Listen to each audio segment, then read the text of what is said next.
Racikan berita. Pemirsa, ini kami dalam perjalanan menuju lokasi PIK 2 yang sebenarnya status PSN-nya sudah dicabut oleh Presiden Prabowo Subianto. Namun ternyata ada temuan lapangan, terjadi proses reklamasi terhadap pantai-pantai yang ada pagar lautnya. Jadi motif awal bahwa pagar laut itu digunakan untuk mengadakan daratan di atas laut dalam rangka membangun industri properti ternyata terbukti. Dan beberapa hari yang lalu kami sudah mendapatkan videonya. Dan hari ini kita akan kunjungan langsung ke lokasi. Mudah-mudahan dengan kunjungan ini akan membuka mata pemerintah bahwa kebijakan pemerintah terkait penghapusan PSN itu harus di-follow up, harus ditindaklanjuti dengan proses penertiban terhadap proyek PIK 2. Yang pertama tentu saja dengan melakukan audit. Nah ini, kita sedang menyusuri Kali Cisadane menuju lokasi reklamasi pantai dengan motif pagar laut ya. Dan kemarin kita sudah tahu reklamasi itu sudah sampai pada bibir pagar lautnya. Sudah kira-kira ya hampir 1 kilometer dari pantai. Karena pagar laut itu yang panjangnya 30,16 kilometer, jaraknya dari bibir pantai itu kira-kira 1 kilometer. Ya 900-an meter lah, atau hampir 1 kilometer begitu.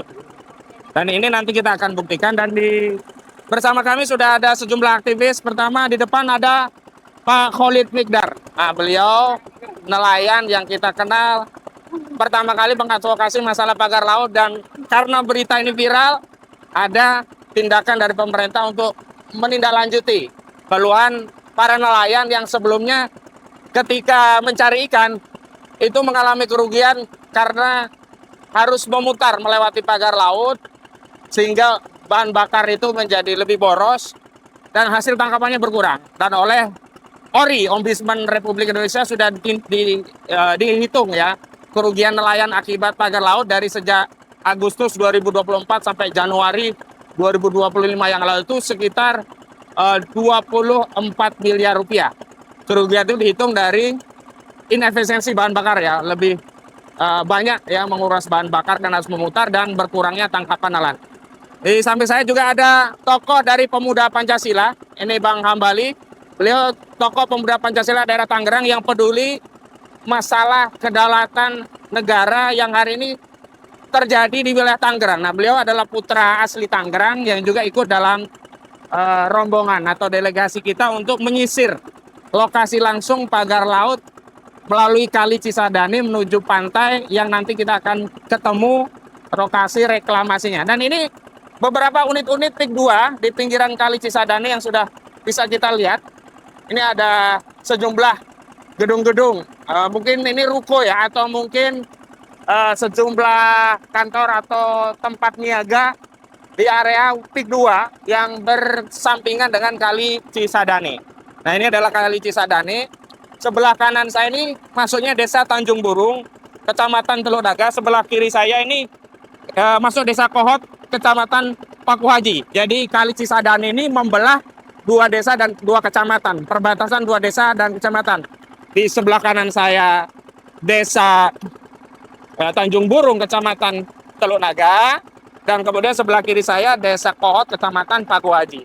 Baik, kita sudah pada titik muara kali yang bercabang. Nanti sebentar lagi kita akan sampai pada laut, dan kita akan tahu dan kita sampaikan kepada seluruh rakyat Indonesia, terutama kepada Bapak Presiden Prabowo Subianto. Kami tentu sebagai rakyat mengapresiasi bahwa pemerintah telah turun untuk memikirkan dan membela kepentingan rakyat dan juga kedaulatan negara dengan mencabut status PSN PIK 2. Itu kita dukung penuh, kita apresiasi. Namun yang kedua, kami menilai bahwa pencabutan status PSN PIK 2 saja tidak cukup. Harus ada tindakan lanjutan atau follow up dengan melakukan sebuah tindakan, diantaranya tentu melakukan audit menyeluruh agar tanah-tanah rakyat yang dirampas melalui proyek ini, yang berdalih PSN ini, bisa dikembalikan kepada rakyat. Kemudian tanah-tanah yang menjadi kewenangan negara seperti sungai, jalan-jalan, termasuk wilayah laut yang direklamasi, itu juga harus dikembalikan kewenangannya pada negara. Bagaimana kalau ternyata nanti laut-laut itu sudah diuruk, ya harus disita oleh negara. Nah, ini adalah salah satu contoh wilayah pinggiran sungai yang sudah dikelola oleh proyek PIK 2, diuruk ya. Dan jadi memang antara pinggiran sungai dan pinggiran laut itu semuanya rencananya kami menilai itu akan dikelola sebagai pusat industri properti yang tentu menawarkan banyak keunggulan. Keunggulan akses ke jalur internasional melalui laut. Jadi kalau orang-orang kaya beli properti di PIK 2, punya kapal pribadi, mereka mau jalan-jalan ke Singapura, jadi bisa langsung akses melalui kawasan ini begitu. Dan nyaris tidak ada kontrol negara karena kawasan ini sangat eksklusif ya pemirsa. Kenapa kami memilih jalur memutar melalui sungai? Karena kalau kami lewat jalur utama dari PIK 2 sudah pasti akan dihalangi, tidak akan mungkin bisa menuju wilayah ini. Nah, karena itu kami memilih jalur memutar, meskipun memutar lewat sungai, tapi kami nanti akan sampai pada lokasi wilayah pagar laut yang sudah diuruk oleh proyek properti PIK 2 ini. Jadi saya juga mau jelaskan, menurut penuturan warga, ini kanan kiri ini sudah masuk wilayah PIK 2, cuman memang belum semuanya digarap atau diuruk. Tapi sebagian tadi kita sudah lihat juga sudah sempat diuruk begitu. Mobil khusus video ini saya tunjukkan kepada Bapak Presiden Prabowo Subianto. Hari ini pada hari Ahad 2 November 2025, kami menelusuri Kali Cisadane dalam rangka menuju lokasi reklamasi pantai pagar laut yang kita anggap itu sudah selesai. Ternyata sebagian wilayah pagar laut tadi sudah disulap menjadi wilayah daratan atau sudah direklamasi. Padahal kita tahu belum lama ini Bapak Presiden Prabowo Subianto sudah mengeluarkan keputusan menghapus status PSN atau proyek strategis nasional pada proyek PIK 2 milik Aguan dan Antoni Salim.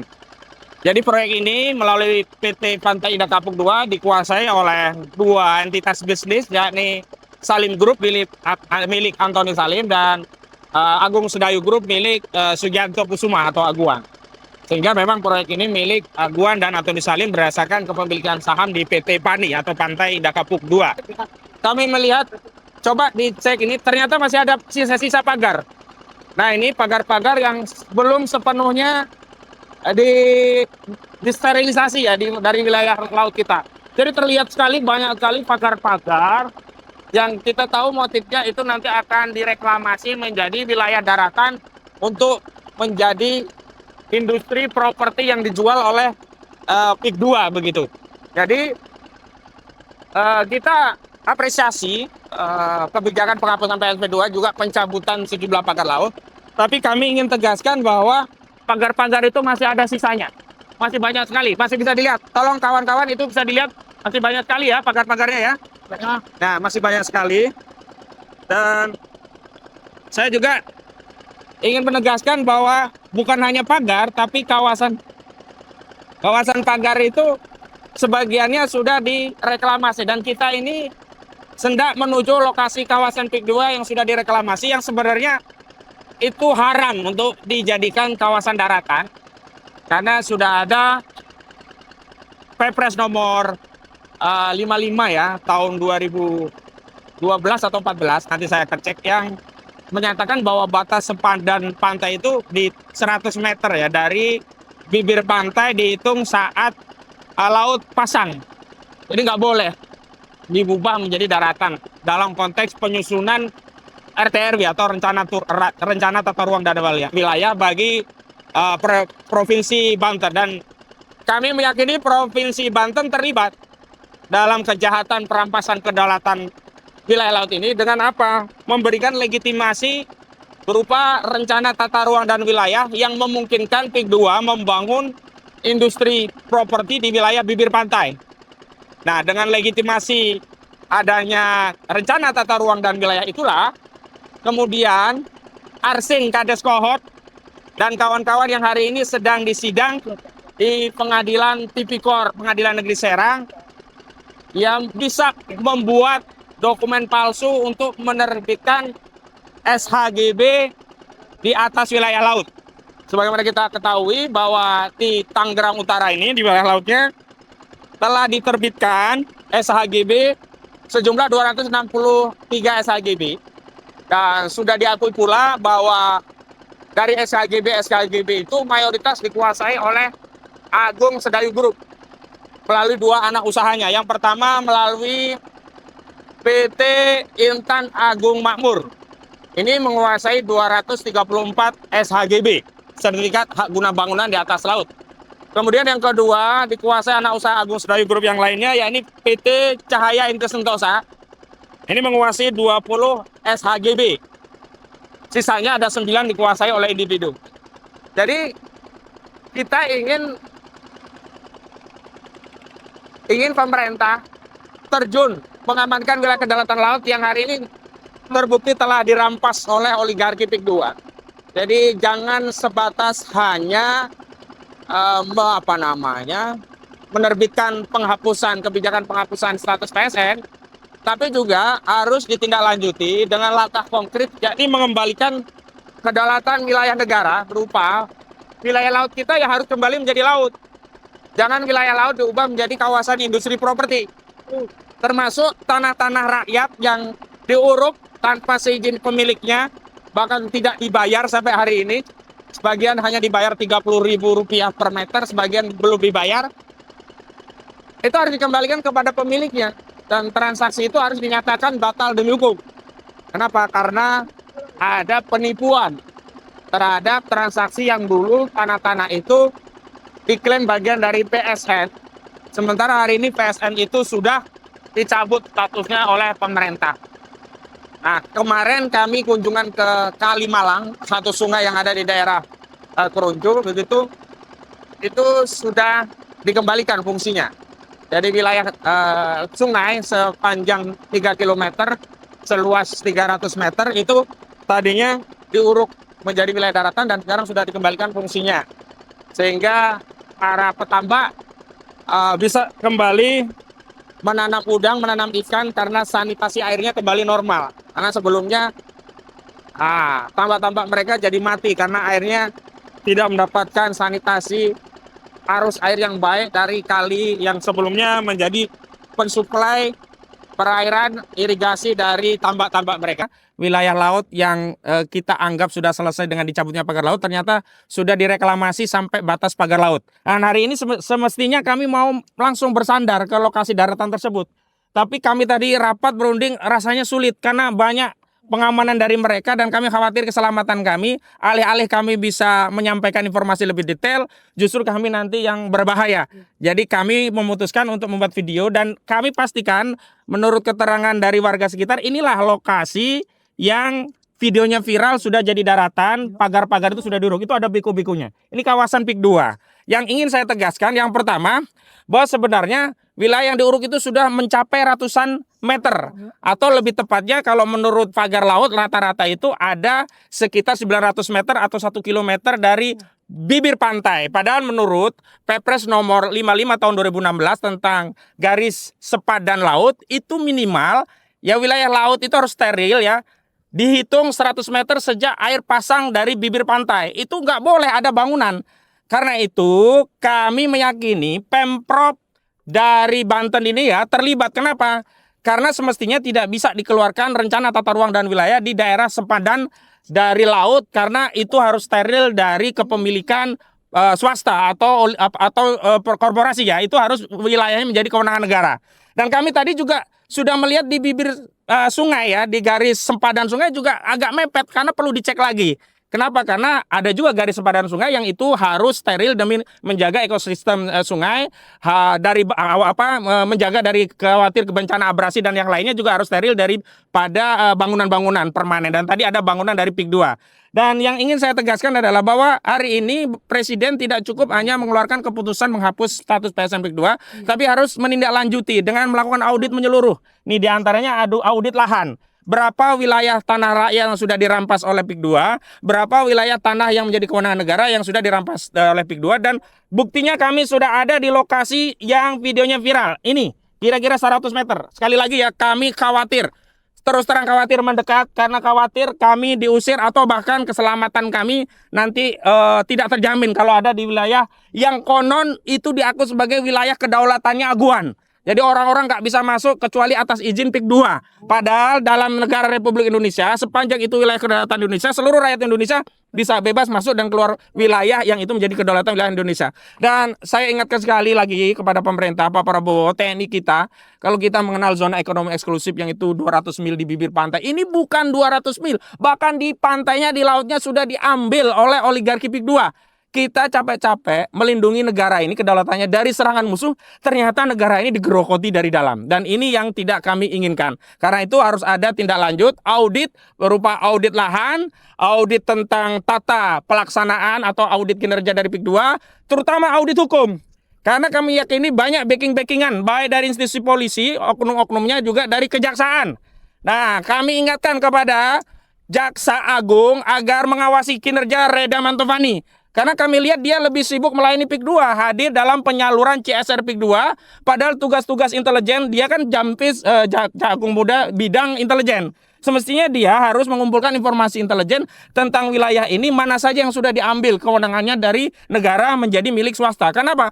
Selain wilayah negara dalam bentuk laut, ada juga aset-aset negara yang ini merupakan aset dari sitaan kasus BLBI, dari kasus Lee Darmawan, 80 hektaran, itu dikuasai PIK 2. Mana bisa jaksa kalau tidak memberikan informasi, ini ada tanah negara, sudah sitaan Jaksa Agung, sebagiannya juga sudah dijual kembali ke negara, yang di Bogor ya, ada 400 juta katanya sudah kembali ke keuangan negara, tapi yang di Tangerang kenapa dibiarkan dibangun oleh oligarki PIK 2. Nah, untuk lengkapnya ada pandangan dari sejumlah tokoh dan aktivis. Yang pertama dari Bapak Muhammad Saididu. Kepada Bapak Muhammad Saididu dipersilakan. Assalamualaikum warahmatullahi wabarakatuh. Waalaikumsalam warahmatullahi wabarakatuh. Kami datang menyelusup sebenarnya karena demi keamanan. Sebenarnya jarak itu yang ini masih Tanjung Burung. Itu sebenarnya hanya 3 km dari kalau lewat darat. 3-4 km dari ke Tanjung Burung. Oh. Nah, tapi karena tidak bisa lagi dilewati, maka ditutup semua. Maka kita nggak bisa masuk. Nah, ini cara mereka. Jadi pada seluruh rakyat Indonesia, pagar laut kemarin yang 30,16 km ternyata itu sudah berlanjut menjadi pengurukan. Dengan cara menutup wilayah-wilayah tersebut sehingga orang tidak bisa masuk lagi untuk mengetahui. Kami bersama teman-teman semua ini menyusup dari laut baru bisa melihat bahwa ternyata mereka melakukan pengurukan terhadap pagar laut yang sebelumnya ada upacara besar-besaran oleh Angkatan Laut, KKP dan lain. Ternyata kita ditipu semua oleh mereka. Nah, laut yang ditimbun ini sudah laut yang kedalaman 3 sampai 4 meter. 3 sampai 4 meter laut yang ditimbun. Lihat bekonya di sana. Nah, itu sedang berlangsung. Jadi sepertinya tidak dicabutnya bambu-bambu kemarin itu adalah tetap menjadi batas daripada pengurukan laut oleh PIK 2. Nah, jadi Bapak Presiden dapat dikadalin oleh anak buah Bapak, mungkin termasuk Gubernur Bapak yang dari partai Bapak Gerindra, Andra Soni. Andra Soni sepertinya karena tidak pernah membela dan tidak pernah menunjukkan, bahkan kemarin hanya mengantar Wakil Presiden ke menanam mangrove di Ketapang yang jauh sekali dari pagar laut, itu untuk menutupi daripada kerjasama tanda kutip Andra Soni Gubernur Banten dengan PIK 2 karena di depan mata ini laut sudah diambil. Nah, jadi sepertinya Bapak Presiden coba periksa orang-orang dekat Bapak. Kelihatannya ada yang sedang menikmati aliran kebasahan dari PIK 2 sehingga mulutnya semua tertutup. Dan saya mungkin juga orang yang paling dekat Bapak, salah satu orang paling dekat Bapak, itu juga sepertinya harus diawasi. Jangan sampai sebenarnya PIK 2 ini perampokan rakyat ini menjadi aliran PIK 2 untuk kekuasaan. Itu sangat berbahaya. Jadi saya ulangi lagi, pagar laut, isu pagar laut di Tangerang, di Banten yang 30,16 km bukan selesai, Tapi sekarang mereka memakai strategi menutup wilayah itu agar tidak terlihat lagi bahwa mereka justru melanjutkan dengan reklamasi. Reklamasi tanpa sepasti, mungkin tanpa izin, tapi sepengetahuan. Tapi sepengetahuan KKP, sepengetahuan KLH, sepengetahuan bupati, sepengetahuan gubernur, sepengetahuan lurah, sepengetahuan desa, dan pasti sepengetahuan preman-premannya PIK 2. Nah, kami tidak bisa terlalu lama, saya ini baru jalan terlalu lama demi keselamatan kami, maka yang penting kami sudah menunjukkan, lihat semua itu adalah wilayah-wilayah yang sedang diuruk, yang diuruk oleh mereka sepanjang pantai, dan saya perkirakan target dia minimal setengah dari 30,16 km, karena sampai Sungai Cisadane itu kira-kira setengah dari ya minimal 20 km itu akan ditimbun oleh mereka. Dan wilayah mulai Sungai Cisadane sampai ke PIK 1 itu sudah wilayah tertutup, nggak ada yang bisa lihat, nggak ada lagi yang bisa lihat. Wilayah tertutup itu memang 20-an kilometer tuh. Nah, wilayah tertutup inilah mereka bekerja dengan senyap. Dengan senyap karena wilayah darat sudah ditutup semua. Dan kami hanya dari laut, mudah-mudahan kapal kami tidak ditorpedo. Perahu kami tidak ditorpedo oleh mereka. Terima kasih. Assalamualaikum warahmatullahi wabarakatuh.